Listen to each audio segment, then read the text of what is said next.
السلام علیکم ورحمۃ اللہ وبرکاتہ۔ الحمد للہ وکفی وسلام علی عبادہ الذین اصطفی، اما بعد، اعوذ باللہ من الشیطان الرجیم، بسم اللہ الرحمن الرحیم۔ من عمل صالحا من ذکر او انثی وهو مؤمن فلنحینہ حیاۃ طیبہ وَلَنَجْزِيَنَّهُمْ أَجْرَهُمْ بِأَحْسَنِ مَا كَانُوا يَعْمَلُونَ۔ صدق اللہ العظیم۔ رب اشرح لی صدری ویسر لی امری واحلل عقدۃ من لسانی یفقہوا قولی۔ سبحانک لا علم لنا الا ما علمتنا انک انت العلیم الحکیم۔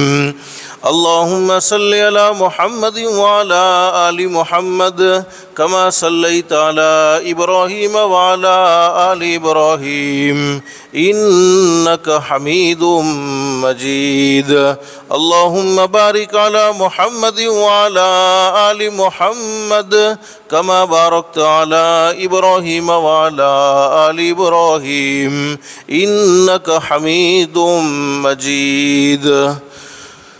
محترمہ مائیں اور بہنیں، اللہ کا ہم سب پر بہت بڑا احسان اور بہت بڑا کرم ہے کہ اللہ پاک نے دین کی باتیں سننے اور سنانے کے لیے تھوڑی دیر یہاں اس مدرسے میں جمع فرمایا۔ دعا کرو اللہ سب کے جمع ہونے کو قبول فرمائے۔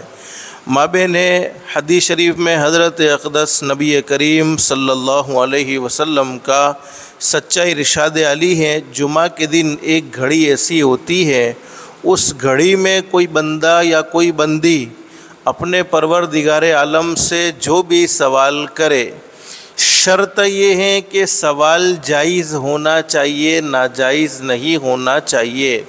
اللہ پاک اس کے سوال کو ضرور قبول فرماتے ہیں، اللہ پاک اس کے سوال کو ضرور منظور فرماتے ہیں۔ یعنی جمعہ کے مبارک دن میں اللہ پاک نے ایک گھڑی ایسی رکھی ہے، اس گھڑی میں کوئی اللہ کا بندہ یا کوئی اللہ کی بندی اپنے پروردگار عالم سے جو بھی دعا مانگے، اللہ پاک اس کی دعا کو ضرور قبول فرماتے ہیں، ضرور منظور فرماتے ہیں۔ اس کی دعا جمعہ کے دن رد نہیں ہوتی ہے۔ اللہ سے دل سے دعا کر لو، اللہ تو نے اپنے فضل و کرم سے، اپنی رحمت سے ہمیں دین کی باتیں سننے کے لیے یہاں اس مدرسے میں جمع فرمایا۔ اللہ کے لیے کوئی مشکل نہیں، اللہ سب کو جنت الفردوس میں بھی جمع فرمائے۔ ماں بہنیں، مجھے مختصر بتلانا یہ ہے، دنیا کی زندگی بہت شارٹ زندگی ہے، ختم ہونے والی زندگی ہے، اور ایک نہ ایک دن یہ دنیا ختم ہو جائے گی۔ جس دن دنیا ختم ہو جائے گی اس دن کو قیامت کا دن کہتے ہیں۔ اور قرآن کریم میں اللہ رب العالمین فرماتے ہیں، دنیا میں پیدا ہونے والی ہر چیز کو فنا ہو جانا ہے، ہر چیز کو ختم ہو جانا ہے۔ اللہ قرآن کریم میں فرماتے ہیں، کل من علیہا فانی ویبقا وجہ ربک ذو الجلال والاکرام۔ اللہ فرماتے دنیا میں پیدا ہونے والی ہر چیز کو فنا ہو جانا ہے، ہر چیز کو ختم ہو جانا ہے، کوئی چیز دنیا میں باقی نہیں رہے گی۔ اگر باقی رہنے والی ذات کسی کی ہے تو وہ صرف ایک اللہ کی ہے۔ اللہ ہمیشہ ہمیشہ ہے اور اللہ ہمیشہ ہمیشہ رہیں گے، ورنہ دنیا میں پیدا ہونے والی ہر چیز کو فنا ہونا ہے، ہر چیز کو ختم ہونا ہے۔ دنیا ختم ہونے سے پہلے کی بہت ساری نشانیاں حضرت نبی کریم صلی اللہ علیہ وسلم نے اپنی سچی زبان مبارک سے بیان فرمائی ہیں۔ ان میں سے ایک نشانی یہ بھی ہے کہ قیامت سے پہلے یعنی دنیا ختم ہونے سے پہلے وقت میں سے برکت ختم کر دی جائے گی۔ ماں بہنیں، ایک وہ دن بھی تھا کہ ہماری زبان پر یہ بات تھی، رمضان المبارک کا مہینہ آنے والا ہے۔ پھر وہ دن بھی آیا کہ ہماری زبان پر یہ بات آئی، رمضان المبارک کا مہینہ آ گیا۔ پھر وہ دن بھی آیا کہ ہم اپنی زبان سے یہ کہہ رہے تھے کہ رمضان کا مہینہ جانے والا ہے۔ آج وہ دن بھی ہے کہ ہم اپنی زبان سے یہ کہہ رہے ہیں کہ رمضان کا مہینہ رخصت ہو گیا، رمضان کا مہینہ چلا گیا۔ جیسے یہ رمضان المبارک کا مہینہ مکمل ہوا ہے، اسی طریقے سے ماں بہنیں ایک نہ ایک دن ہماری زندگی بھی ختم ہو جائے گی، زندگی بھی مکمل ہو جائے گی۔ حدیث شریف میں حضرت نبی کریم صلی اللہ علیہ وسلم نے قیامت کی بہت ساری نشانیوں کو بیان فرمایا ہے۔ ان میں سے ایک نشانی یہ بھی ہے کہ وقت میں سے برکت ختم ہو جائے گی، سال مہینوں کے برابر ہو جائیں گے، مہینے ہفتوں کے برابر ہو جائیں گے، ہفتے دنوں کے برابر ہو جائیں گے، دن گھنٹوں کے برابر ہو جائیں گے، اور گھنٹے منٹوں کے برابر ہو جائیں گے، اور منٹ سیکنڈ کے برابر ہو جائیں گے۔ اور ماں بہن حقیقت یہ ہے، ہم اپنی آنکھوں سے دیکھ رہے ہیں وقت میں سے برکت ختم ہو گئی ہے۔ ایک جمعہ گزرتا نہیں، فوراً دوسرا جمعہ سر پر آ کر کھڑا ہو جاتا ہے۔ ابھی ایک رمضان کا مہینہ گزرا نہیں تھا، دوسرے رمضان المبارک کا مہینے کی تیاری اب دیکھیں گے ماں بہنیں شروع ہو جائے گی۔ وقت میں سے برکت ختم ہو گئی ہے، معلوم نہیں زندگی کا چراغ کب بجھ جائے، وہ اللہ ہی جانتا ہے۔ لیکن ماں بہنیں مجھے مختصر سے وقت میں بتلانا یہ ہے، مرنا ہر کسی کو ہے، دنیا ہر کسی کو چھوڑ دینی ہے، دنیا میں کوئی انسان ہمیشہ ہمیشہ کے لیے نہیں ہے۔ لیکن مرنے کے بعد ہم نے بہت سی مرتبہ سنا ہے کہ مرنے کے بعد کے دو ٹھکانے، ایک ٹھکانہ جنت اور ایک ٹھکانہ جہنم۔ جنت نیک لوگوں کا ٹھکانہ جنہوں نے اللہ کو راضی کیا ہے، جن کی زندگی حضرت نبی کریم صلی اللہ علیہ وسلم کے فرمان کے مطابق گزری ہے، جو ہمیشہ اللہ سے ڈرنے والے ہیں، ہمیشہ اللہ کو راضی کرنے کا اہتمام کرنے والے ہیں۔ اور ایک ٹھکانہ جہنم، جہنم ان لوگوں کا ٹھکانہ ہے جنہوں نے دنیا کی زندگی اپنی منمانی گزاری، اللہ کو ناراض کرنے میں گزاری، حضرت نبی کریم صلی اللہ علیہ وسلم کے فرمان کے خلاف گزاری۔ لیکن ماں بہنیں مجھے مختصر بتلانا یہ ہے، حدیث شریف میں ہمارے نبی حضرت محمد الرسول اللہ صلی اللہ علیہ وسلم نے اپنی سچی زبان مبارک سے یہ بات بیان فرمائی، میری امت کی وہ عورت جس نے اپنی زندگی میں صرف 5 کام کر لیے، 5 کام کرنے والی عورت کو جنت کا انتظار کرنا نہیں پڑے گا، بلکہ جنت خود اس کا انتظار کرے گی۔ علماء نے لکھا ہے کہ زندگی میں اعمال ایسے کرو، زندگی میں کام ایسے کرو، زندگی میں اللہ کو راضی کرنے کا اہتمام ایسا کرو کہ تمہیں جنت مانگنی نہ پڑے بلکہ جنت خود تمہیں مانگنے لگے۔ حدیث شریف میں فرمایا نبی کریم صلی اللہ علیہ وسلم نے، میری وہ امت کی وہ عورت جس نے اپنی زندگی میں صرف 5 کام کیے ہوں گے۔ ہمارے نبی حضرت محمد الرسول اللہ صلی اللہ علیہ وسلم کا فرمان کہ جنت کے 8 دروازے ہیں، جنت میں انٹر ہونے کے لیے 8 دروازے اللہ پاک نے رکھے ہیں۔ حدیث شریف میں فرمایا نبی کریم صلی اللہ علیہ وسلم نے، میری امت کی وہ عورت جس نے اپنی زندگی میں صرف 5 کام کر لیے، جنت کے ہر دروازے سے اس عورت کو بلایا جائے گا، اللہ کی بندی مجھ میں سے داخل ہو جا، اللہ کی بندی مجھ میں سے داخل ہو جا، اللہ کی بندی مجھ میں سے داخل ہو جا۔ ماں بہنیں وہ 5 کام کون سے ہے؟ نمبر 1، 5 وقت کی نماز کا اہتمام۔ نمازوں کو صرف جمعہ کے ساتھ خاص مت کرو، رمضان المبارک کے مہینے کے ساتھ نماز خاص نہیں تھی، اللہ نے ہمیں مسلمان کے گھر میں پیدا کیا ہے، ہم مسلمان ہیں، اللہ نے ہم پر نماز فرض کی ہیں۔ دن رات کے 24 گھنٹے ہیں، 24 گھنٹے میں صرف اللہ پاک نے ہم سے 1 گھنٹہ یا سوا گھنٹہ مانگا ہے، اور اللہ رب العالمین فرماتے میری بندی اگر تو میرے سامنے جھکے گی، میرا بندہ اگر تو میرے سامنے جھکے گا۔ ماں بہنیں یاد رکھو، جو لوگ اللہ کے سامنے جھکتے ہیں پھر اسے دنیا والوں کے سامنے جھکنے کی ضرورت نہیں پڑتی ہے، اور جو لوگ اللہ کے سامنے نہیں جھکتے پھر انہیں دنیا والوں کے سامنے جھکنا پڑتا ہے۔ حدیث شریف میں فرمایا نبی کریم صلی اللہ علیہ وسلم نے، میرے امتیو اگر میری آنکھوں کو ٹھنڈا کرنا چاہتے ہو تو نماز کا اہتمام کرتے رہنا، اس لیے کہ نماز میری آنکھوں کی ٹھنڈک ہے۔ روزی میں برکت چاہتے ہو، نماز کا اہتمام کرتے رہنا۔ موت آئے گی، موت کے وقت تک کلمہ چاہتے ہو، عزت والی موت، سلامتی والی موت، اللہ کی رضا والی موت چاہتے ہو تو نماز کا اہتمام کرتے رہنا۔ شیطان کے فتنوں سے، شیطان کی مکاریوں سے، شیطان کے حملوں سے بچنا چاہتے ہو تو نماز کا اہتمام کرتے رہنا۔ تو پہلا کام 5 وقت کی نماز کا اہتمام کرو۔ ماں بہنیں اپنے معصوم بچوں کے بارے میں حدیث شریف میں موجود ہے، بچہ 7 سال کی عمر ہو جائے اسے نماز پڑھنے کو کہو، 10 سال کی عمر ہو جائے نماز نہ پڑھنے پر تھوڑی بہت تنبیہ کرو۔ لیکن کون سے ماں باپ اپنے بچوں کو نماز کا کہہ سکتے ہیں جو خود نماز کا اہتمام کرنے والے ہو، خود نماز پڑھنے والے ہو؟ اب بہت سی عورتیں سوچتی ہوگی مولانا تم کہتے تھے ہو نماز پڑھو، لیکن کیا کرے، چھوٹے چھوٹے بچوں کی وجہ سے نماز نہیں پڑھی جاتی، گھر کے کام کی وجہ سے نماز نہیں پڑھی جاتی۔ ماں بہنوں سوچو، اللہ نے تمہیں تمہیں کتنا اونچا مقام اور مرتبہ دیا ہے۔ علماء نے لکھا ہے کہ وہ عورت جو اپنے گھر میں ثواب کی نیت سے جھاڑو لگائے، گھر کی صفائی کرے، ثواب کی نیت سے صفائی کرے، اللہ کا ذکر کرتے ہوئے صفائی کرے، اللہ کا ذکر کرتے ہوئے گھر میں جھاڑو لگائے، اس عورت کو بیت اللہ میں جھاڑو لگانے کا ثواب ملتا ہے۔ اب بہت سی عورتیں کہتی ہیں چھوٹے چھوٹے بچوں کی وجہ سے نماز نہیں پڑھی جاتی۔ علماء نے لکھا ہے بچے والی عورت کی صرف 2 رکعت نماز، بچے والی عورت کی صرف 2 رکعت نماز بغیر بچے والی عورت کی 82 سال کی عبادت سے افضل ہے۔ ایک بغیر بچے والی عورت 82 سال عبادت کرتی ہے اور ایک بچے والی عورت 2 رکعت نماز پڑھتی ہے، تو بچے والی عورت کی 2 رکعت نماز بغیر بچے والی عورت کی 82 سال کی عبادت سے افضل ہے۔ حاملہ پریگننٹ عورت کی 2 رکعت نماز بغیر حمل والی عورت کی 80 رکعت نماز سے افضل ہے۔ اللہ نے تمہیں اتنا اونچا مقام اور مرتبہ دیا ہے، اس لیے ہمیشہ نماز کا اہتمام کرو۔ آج دل میں نیت کر لو کہ آج کی اثر سے ہمیں موت تک کبھی نماز نہیں چھوڑنی ہے، اللہ پاک ہم سے بہت راضی ہو جائے گا۔ نماز پڑھنا نہیں آتی ہے سیکھ لو، بہت آسان ہے، نماز کوئی مشکل نہیں ہے۔ تو پہلا کام حضرت نبی کریم صلی اللہ علیہ وسلم نے بیان فرمایا، میری امت کی وہ عورت جس نے 5 وقت کی نماز کا اہتمام کیا اسے جنت کا انتظار نہیں کرنا پڑے گا، بلکہ جنت کے ہر دروازے سے اس عورت کو بلایا جائے گا، اللہ کی بندی مجھ میں سے داخل ہو جا۔ دوسرا فرمایا نبی کریم صلی اللہ علیہ وسلم نے، وہ عورت جس نے رمضان المبارک کے مہینے کے روزے رکھے، اللہ نے روزے رکھنے کی ہمیں توفیق نصیب فرمائی تھی، رمضان کا مہینہ ہمیں نصیب فرمایا تھا۔ دل سے دعا کر لو جتنے ہم نے روزے کی رکھے ہیں، تراویح پڑھی ہیں، اللہ ہمارے روزوں کو بھی قبول فرمائے، تراویح کو بھی قبول فرمائے۔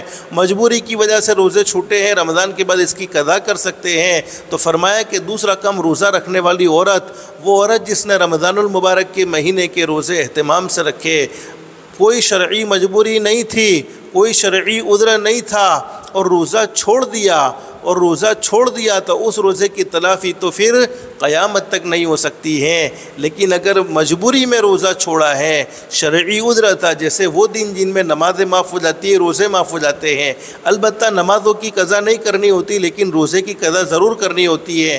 نمازوں کی قضا اس لیے شریعت میں نہیں ہے کہ نمازوں کا یاد رکھنا مشکل ہے ٹائمنگ کے ایام میں، لیکن روزے کا یاد رکھنا مشکل نہیں ہے، تو روزے کی قضا ہے۔ حدیث شریف میں فرمایا، میری امت کی وہ عورت جس نے رمضان المبارک کے مہینے کے روزے کا اہتمام کیا، جنت کے ہر دروازے سے اس عورت کو بلایا جائے گا، اللہ کی بندی مجھ میں سے داخل ہو جا، اللہ کی بندی مجھ میں سے داخل ہو جا، اللہ کی بندی مجھ میں سے داخل ہو جا۔ پھر فرمایا نبی کریم صلی اللہ علیہ وسلم نے، تیسری وہ عورت جس نے اپنے آپ کو پردے میں رکھا، اپنی عزت کی حفاظت کی۔ ماں بہنوں، اسلام میں تم بڑی قیمتی ہو، تمہارا ایک مقام اور ایک مرتبہ ہے، کوئی قیمتی چیز کھلی نہیں چھوڑی جاتی بلکہ اس کو چھپائی جاتی ہے۔ اللہ رب العالمین نے تمہیں پردے میں رہنے کا اس لیے حکم دیا ہے کہ تم بڑی قیمتی ہو، تم بڑی عزت والی ہو، تم بڑی شان والی ہو، تم بڑی مقام والی ہو۔ عزت والی چیز، شان والی چیز، مقام والی چیز کھلی نہیں چھوڑی جاتی بلکہ چھپائی جاتی ہے، اس لیے تمہیں پردے میں رہنے کو کہا ہے۔ اور تم پردے میں رہو گی، تم پردے میں رہنے کا اہتمام کرو گی، تمہاری نیکی کے اثرات تمہاری بیٹیوں پر منتقل ہوں گے۔ تم نیک بنو گی، تمہاری بیٹیاں نیک بنے گی، تمہاری بیٹیاں نیک ہوگی تو تمہاری بیٹیوں کی زندگیاں خوشگوار ہوگی۔ لیکن ماں بہنیں، ہماری زندگی میں اللہ کو ناراض کرنے والے اعمال ہیں۔ میں اللہ کو ناراض کرتا ہوں تو میرے اللہ کو ناراض کرنے کے اعمال کے اثرات میرے بچے میں بھی جائیں گے۔ اب ماں بہنیں، اگر آپ پردے کا اہتمام نہیں کرو گی، آپ اللہ کو راضی کرنے کا اہتمام نہیں کرو گی، تو آپ کے گناہوں کی نحوست آپ کے بچوں کو لگے گی۔ جب بچوں کو گناہوں کی نحوست لگے گی تو بچوں کی زندگیوں میں بھی پھر چین سکون نہیں ہوگا۔ تو ماں بہنیں، آپ چاہتی ہو کہ ہماری بیٹیاں زندگی بھر خوش رہے، ہماری بیٹیوں کو کسی کی طرف سے کوئی تکلیف نہ پہنچے، زندگی میں اسے دکھ کا کوئی سامنا نہ کرنا پڑے، تو صحیح تربیت ضروری ہے۔ آج بڑا عجیب و غریب گھروں کا ماحول نظر آتا ہے۔ پہلے ایک بہت خوبصورت ماحول گھروں کا ہوا کرتا تھا، ابا بھی ہوتے، امی بھی ہوتی، دادا بھی ہوتے، دادی بھی ہوتی، بھائی بھی ہوتا، بہن بھی ہوتی، آپس میں بیٹھ کر محبت کی باتیں ہوا کرتی تھی، دین میں جو کام کیے ہیں رات میں ان کا مذاکرہ ہوا کرتا تھا۔ لیکن آج بڑا عجیب ماحول ہے، ماں اپنے موبائل میں بیزی، باپ اپنے موبائل میں بیزی، دادا اپنے موبائل میں بیزی، دادی اپنے موبائل میں بیزی، بھائی اپنے موبائل میں بیزی، بہن اپنے موبائل میں بیزی، پوتا اپنے موبائل میں بیزی، پوتی اپنی موبائل میں بیزی۔ ارے ماں بہنیں، یہ موبائل نے تو دنیا کو ہم سے بہت قریب کر دیا، لیکن ہمارے اپنوں کو ہم سے بہت دور کر دیا ہے۔ اور حقیقت یہ ہے تربیت کے دور میں اگر موبائل ایک مرتبہ ہاتھ سے چلا گیا واپس آ جائے گا، لیکن یہ تمہارے معصوم بچے ہیں، اگر تربیت کے دور میں یہ تمہارے ہاتھ سے چلے گئے پھر تم کوشش کرتی رہ جاؤ گی، ماں بہنیں ہاتھ میں نہیں آ سکتے ہیں۔ اس لیے پورے دن موبائل کے پیچھے پاگل بنے مت رہو۔ ماں بہنیں میں موبائل کے استعمال سے نہیں روکتا ہوں، اس کا جائز استعمال ہو سکتا ہے، اللہ سے ڈر کر ضرور کرو، لیکن غلط استعمال کرو گی، غلط استعمال کی نحوست بڑی خطرناک ہے۔ اور سب سے بڑی نحوست، ہمارے بچے بڑی بڑی بیماریوں کے شکار ہو گئے۔ بہت سی عورتیں میرے پاس آتی ہے اپنے بچوں کو لے کر، دیکھو نا مولانا بچے کو کوئی نظر لگی ہے یا کوئی جنات کی پرابلم ہے یا کوئی جادو کی پرابلم ہے۔ میں پوچھتا ہوں اللہ کی بندی یہ موبائل دیکھتا ہے کہ ہاں پورے دن موبائل دیکھتا ہے، اسکول سے آتا ہے موبائل دیکھنا شروع کرتا ہے تو مدرسے جانے تک موبائل دیکھتا رہتا ہے، پھر مدرسے سے آ کر موبائل دیکھنا شروع کرتا ہے، ٹیوشن جانے تک موبائل دیکھتا رہتا ہے۔ میں کہتا ہوں کوئی جنات کی پرابلم نہیں، کوئی جادو کی پرابلم نہیں، یہ موبائل کے استعمال کرنے کی نحوستیں ہیں جن کی وجہ سے ہمارے بچے بڑی بڑی بیماریوں کے شکار ہو گئے، بڑی بڑی تکلیفوں کے شکار ہو گئے۔ کئی بچے کینسر کی بیماریوں میں مبتلا ہوئے، کئی بچے تڑپ تڑپ کر دنیا سے مرے ہیں، اور کئی بچوں کی آنکھیں چلی گئی ہیں۔ ماں بہنیں اپنی سہولت کے لیے بچوں کو موبائل دے دینا، میں اللہ کو گواہ بنا کر کہتا ہوں کہ بچوں کے ہاتھ میں انگارے پکڑوانے سے بھی زیادہ خطرناک ہے۔ اور میں نے اپنے بچوں کی الحمدللہ یہ تربیت کی ہے، میرے چھوٹے چھوٹے بچے کبھی بھی موبائل کو ہاتھ نہیں لگاتے ہیں۔ ضروری ہوتا ہے کہ ہم اپنے بچوں کو پہلے سے سمجھا دیں، موبائل سے اس کا ذہن دور کرنے کے لیے دوسرے کھلونے کی طرف متوجہ کرے۔ لیکن آج تو بڑا عجیب ماحول ہے، ہمارے بچے ہمارے پاس وقت مانگنے کے لیے ترستے ہیں۔ بیٹی کو ماں سے بات کرنی ہے لیکن ماں اپنی سیریل میں بزی ہے، باپ اپنے سیریل میں بزی ہیں۔ اللہ کی بندیوں سوچو، یہ تمہاری بیٹی ہے، یہ تمہارا بیٹا ہے، تم اس کے سامنے ایسی سیریل دیکھو گی، تم اس کے سامنے ایسی چیزیں موبائل میں دیکھو گی، تمہاری بیٹیوں پر اس کے کیا اثر ہوں گے، تمہارے بیٹوں پر اس کے کیا اثر ہوں گے۔ اور تم سوچتے ہو کہ مولانا تم کیا بات کرتے ہو، ہم تو سب مل کر دیکھتے ہیں۔ تو کیا مل کر دیکھنا یہ اچھا کام کرتے؟ نہیں ماں بہن ہے، اللہ سے ڈرنا چاہیے، اللہ سے ڈرنا چاہیے، اللہ سے ڈرنا چاہیے۔ حقیقت یہ ہے دنیا والے دیکھے نہ دیکھے لیکن اللہ ضرور دیکھتا ہے۔ آج دل بے چین بے قرار ہو گئے، دلوں کا سکون و اطمینان ختم ہو گیا، ہمیشہ بے چینی، ہمیشہ بے قراری۔ گھر میں اچھے سے اچھا کھانا بھی ہوتا ہے، آج کل کوئی ایسا غریب تو نہیں ہے کہ جس کے گھر میں کچھ بھی کھانا نہ ہو۔ الحمدللہ، اللہ کا بہت زیادہ شکر ہے، اللہ کا بہت زیادہ احسان ہے۔ ہمارے اعمال تو ایسے نہیں ہیں لیکن اللہ پاک ہمیں کبھی بھوکا سلاتا نہیں۔ اور لوگ کہتے ہیں کہ اللہ بھوکا سلاتا نہیں ہے، بھوکا اٹھاتا ہے۔ میں کہتا ہوں اب تو بھوکا اٹھاتا بھی نہیں ہے، کبھی کبھی رات کو ہم اتنا زیادہ کھا لیتے ہیں کہ اس کھانے کا اثر صبح میں اٹھنے کے بعد بھی محسوس ہوتا ہے کہ بھئی رات کو کھایا، ابھی تک اس کا اثر موجود ہے۔ تو اب تو اللہ نہ بھوکا سلاتا ہے نہ بھوکا اٹھاتا ہے۔ لیکن حقیقت یہ ہے ماں بہنیں، یاد رکھو اللہ سے ڈرو گے، موبائل کے غلط استعمال میں اللہ کو سامنے رکھو۔ وَمَن يَتَّقِ اللَّهَ يَجْعَل لَّهُ مَخْرَجًا وَيَرْزُقْهُ مِنْ حَيْثُ لَا يَحْتَسِبُ وَمَن يَتَوَكَّلْ عَلَى اللَّهِ فَهُوَ حَسْبُهُ۔ اللہ قرآن کریم میں فرماتے، سن لو میرے وہ بندے اور میری وہ بندیاں جنہوں نے اللہ کو ناراض کرنے والے کاموں سے اپنی ذات کو دور رکھا ہے، ہمیشہ اللہ کو راضی کرنے والے کام کرتے رہتے ہیں۔ اللہ پاک فرماتے میں ان کی زندگیوں میں سے الجھنوں کو ختم کر دیتا ہوں اور الجھنوں سے نکلنے کے راستے ان کے لیے آسان کر دیتا ہوں، اور انہیں ایسی جگہ سے روزی پہنچاتا ہوں کہ ان کے گمان میں بھی نہیں ہوتا ہے، انہوں نے کبھی سوچا بھی نہیں ہوتا ہے، کبھی خیال میں بھی نہیں ہوتا ہے۔ تو ماں بہنیں تیسری بات میں کہہ رہا تھا، پردے میں رہنے کا خاص طور پر اہتمام کرو، اپنی عزت کی حفاظت کرو۔ یہ اسلام کا حکم ہے، یہ شریعت کا حکم ہے۔ اسلام کا حکم شریعت کے حکم کو معمولی حکم نہیں سمجھنا چاہیے۔ ماں بہنیں اس میں تمہاری بھلائی ہے، اس میں تمہاری خیر خواہی ہے۔ اللہ نے شرم و حیا کا پیکر ہمارے نبی حضرت محمد رسول اللہ صلی اللہ علیہ وسلم کو بنایا تھا۔ ہمارے نبی حضرت محمد رسول اللہ صلی اللہ علیہ وسلم کی لاڈلی بیٹی حضرت فاطمہ رضی اللہ تعالیٰ عنہ کی مبارک زندگی ہمارے سامنے موجود ہے۔ حضرت فاطمہ رضی اللہ تعالیٰ عنہ کے تذکرے کو ہم نے کئی مرتبہ سنا ہے، کئی مرتبہ پڑھا ہے۔ بس اللہ سے دل سے دعا کر لو، اللہ ہمیں حضرت نبی کریم صلی اللہ علیہ وسلم کی لاڈلی بیٹی والی بیٹی والی زندگی ہماری بیٹیوں کو بھی نصیب فرمائے، ہماری بہنوں کو بھی نصیب فرمائے۔ تو تیسرا کام بیان فرمایا کہ اپنے آپ کو پردے میں رکھنے کا اہتمام کرے، اپنی عزت کی حفاظت کرے۔ چوتھا کام فرمایا نبی کریم صلی اللہ علیہ وسلم نے بیان فرمایا، وہ عورت جس نے زکوٰۃ دینے کا اہتمام کیا، جنت کے ہر دروازے سے اس عورت کو بلایا جائے گا، اللہ کی بندی مجھ میں سے داخل ہو جا، اللہ کی بندی مجھ میں سے داخل ہو جا۔ مابین زکوٰۃ مالداروں پر فرض ہے۔ اب اللہ نے جس کو مال دیا ہے علماء سے مسئلہ پوچھے، اگر گھر میں داگینے موجود ہیں علماء سے مسئلہ پوچھے اور مسئلہ پوچھ کر زکوٰۃ کو ادا کرنے کا اہتمام کرے۔ لیکن اگر زکوٰۃ ذمہ ضروری نہیں ہے، بہت سے اللہ کے بندے ایسے بھی ہوتے ہیں، بہت سی اللہ کی بندیاں ایسی بھی ہوتی ہیں جو غریب ہوتے ہیں، بس کچھ تھوڑا بہت دین کا گزارا ہو، اتنا کھانا پینا ملتا ہے اور وہ شکر میں اور صبر میں اپنی زندگی کو گزار لیتے ہیں۔ تو حدیث شریف میں فرمایا نبی کریم صلی اللہ علیہ وسلم نے، ماں بہنیں ہم بہت سی مرتبہ اللہ کو ناراض کرنے والے کام کرتے ہیں جس کی وجہ سے اللہ پاک ہمارے گناہوں کی وجہ سے بڑے جلال میں آ جاتے ہیں، بڑے غصے میں آ جاتے ہیں۔ حدیث شریف میں فرمایا کہ صدقہ اللہ کے غصے کو ختم کر دیتا ہے۔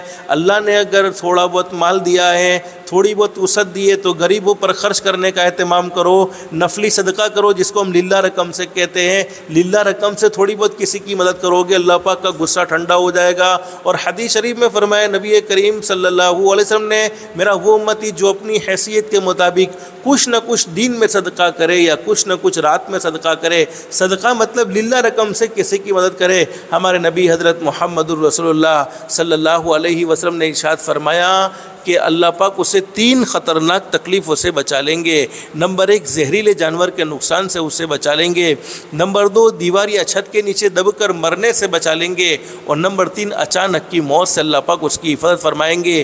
یعنی اللہ کی راہ میں خرچ کرنے والے کو اللہ پاک عزت والی، سلامتی والی، عافیت والی موت اللہ پاک نصیب فرمائیں گے، ایمان والی، کلمے والی موت نصیب فرمائیں گے۔